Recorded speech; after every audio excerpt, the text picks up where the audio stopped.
জীবনে খাই নাই হাড়ি পাতিল মাইজা প্রবাসে আমার হাড়ি পাতিল মজা লাগে দেখছেন ভাই। ওস্তাদ পানি গরম হয়েছে। এনে পানি গরম হইলে কোয়েন।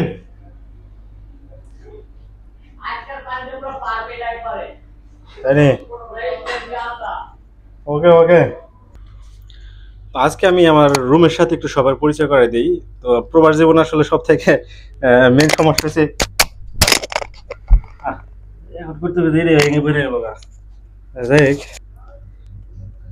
আজকে আমাদের প্রবাস জীবনের রুমের সাথে একটু পরিচয় করে দিই। তো এই হচ্ছে আমাদের রুম। যদিও বসার জন্য আমি একটু টেবিল চেয়ার রেখে দিয়েছি এখানে, কিন্তু এখানে মাসে দু একবার বসার সৌভাগ্য হয় না, কারণ হচ্ছে ব্যস্ত থাকা লাগে। সকালবেলা 5টার সময় গেছে, মাত্র আসলাম রুমে, এখন বাজে টাইম 10টা। আমার কাপড় শুকাইতেছে। যাই হোক, তো এই রুম দেখাইলে আসলে বুঝতে পারবেন না যে প্রবাস জীবনে থাকা কত কঠিন। কারণ এখানে মাত্র আমার কয়টা সিট আছে, আমার সিঙ্গেল সিট, আর এখানে ডাবল সিট আছে। তো আমি একদিন প্রবাস জীবনে যারা প্রবাসী যারা ফ্রি ভিসায় কাজ করে তাদের একটা রুম আমি একদিন ভিজিট করে আপনাদের সাথে সবার সাথে শেয়ার করুন, তাইলে হয়তো বুঝতে পারবেন। মানে এখানে আমি একটা এক্সাম্পল দেই। যেমন এইখানে আমাদের এই দরজার পর একটা সিট আছে, ডাবল সিট। যারা ফ্রি ভিসায় কাজ করে তারা একটু সস্তা খুঁজে। তো এখানে 3 তলা থাকবো সিট, 3 তলা থাকবো শুধু কোনো রকম ঘুমানোর জন্য, ব্যাগেজটা রাখার জন্য। যেমন আমার এখানে মোটামুটি একটা স্পেস আছে ঘোরাফেরা করার জন্য, তাও থাকে না। ওইদিকে একটা সিট থাকবো, এইদিকে সিট থাকবো, এই যে আমার টেবিলে এটা সরাই লাত্তি মেরে এখানে একটা সিট বসাই দিব। 3 তলা করে থাকলে থাক, না থাকলে নাই। 200-250 টাকা করে ভাড়া। এটা হচ্ছে প্রবাস জীবন। আর হচ্ছে এক রুমে প্রায় 12 জনে, যেরকম আমাদের এই ছোট রুমের ভিতরে এরকম ভিতরেই প্রায় 15 জন 20 জন রেখে দেবো। তো 3 তলা সিট দিব, আর এরকমই আর কি। তো এই হচ্ছে আমার সিট। আমার সিট আর কি আমি কেয়ার করার আছে, থাকি ভাই পার্সোনালি ভাবে একটু। আমার সম্বল বলতে এই যে বালিশ, ফুল বালিশ আর কম্বল, আর কিছু নাই। আর যে কিছু কিছু আছে এগুলো হালকা পাতলা, কিন্তু রান্না রান্না বাড়া কোনো সময় পাওয়া যায় না, বেশিরভাগই হোটেল খাওয়া হয়। এই 3 দিন আগে নুডলস পাকাইছিলাম, এখন পর্যন্ত এইটাই 10 মিনিট নেই, এটা একটা বাজে একটা স্মেল আসতেছে। তো রুমেও বেশি একটা আসা হয় না, শুধু ঘুমানোর জন্য। এটা আবার ধুইতে হইব, এটা ধোয়ার জন্য এখন আবার নিয়ে যাইতে হবে। আমার জীবনে খাই নাই হাড়ি পাতিল মাইজা প্রবাসে আমার হাড়ি পাতিল মজা লাগে দেখছেন ভাই।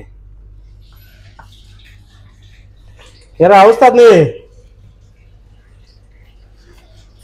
আমার জন্য পানি ছেড়ে রেখেছেন।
ওস্তাদ পাকাইবেন নি আজকে?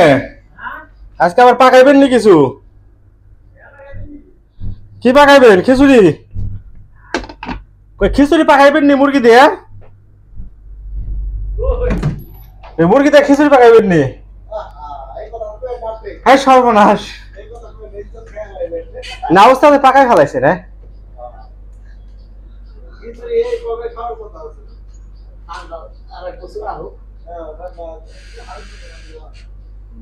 আপনার রুমটা একটু দেখাই দিই।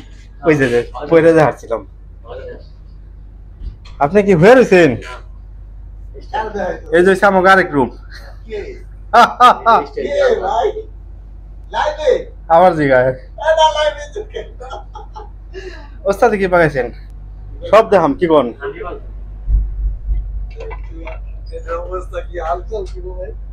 এইটাই তো বিদেশের জীবন ছিল। মুরগি গরুর মাংস না?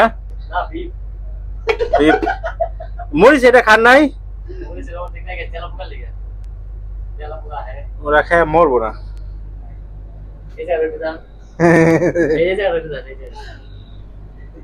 এই জায়গাটা অনেক সুন্দর। ঠান্ডার দিনে এসি চলে, এসি ছাড়া চলবো না। আজকে কি ভাত খাবেন? পাঠান রুটি খায় না, ডেলি এত ভাত খাইলে মানুষ আছে।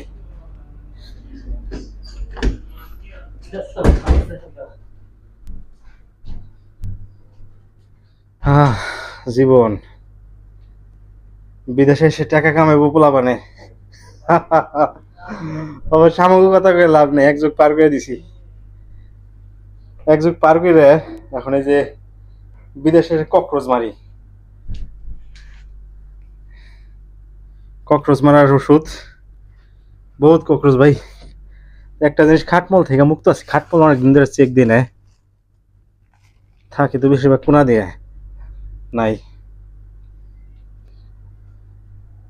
আমার রুমটা গরমে ছিল, ছেড়ে দিন লাগবো।